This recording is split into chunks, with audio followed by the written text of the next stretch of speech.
How do opioids cause more pain for sickle cell patients? Imagine taking medication to ease your pain, only to find it makes things worse. That's what can happen with opioids in sickle cell disease. While opioids are often used to manage pain, they can sometimes lead to increased pain over time. This paradox happens because of a process called opioid-induced hyperalgesia, which means the nervous system becomes more sensitive to pain signals. In sickle cell disease, pain mainly comes from vaso-occlusive crises, where sickled red blood cells block blood flow.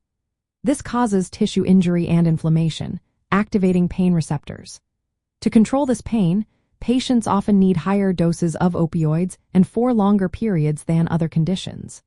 This is partly because sickle cell patients metabolize opioids like morphine faster, so they might need more to get relief. But long-term opioid use can also affect the red blood cells themselves. It can change their flexibility and membrane structure, which might make the disease worse.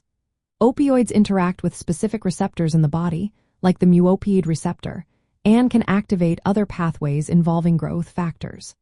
These interactions can lead to tolerance, meaning the body needs even more opioids to achieve the same effect, which can increase the risk of side effects. Another key factor is that opioids can activate toll-like receptor 4 in the brain and spinal cord. This activation is linked to opioid-induced hyperalgesia, where the nervous system becomes more sensitive and amplifies pain signals. So instead of easing pain, opioids can make the nervous system more reactive, leading to more pain. This creates a cycle where patients need higher doses, but those higher doses can make pain worse through hyperalgesia and tolerance. It makes managing pain in sickle cell disease very complex. That's why healthcare providers often look for additional treatments and strategies to reduce reliance on opioids and target these molecular pathways.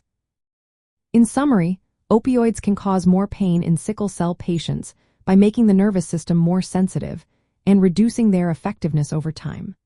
They can also negatively impact red blood cell function, potentially worsening the disease. Proper pain management involves balancing the benefits of opioids with these risks and exploring other therapies that address the underlying mechanisms. Always consult healthcare professionals for personalized advice and safe pain management options.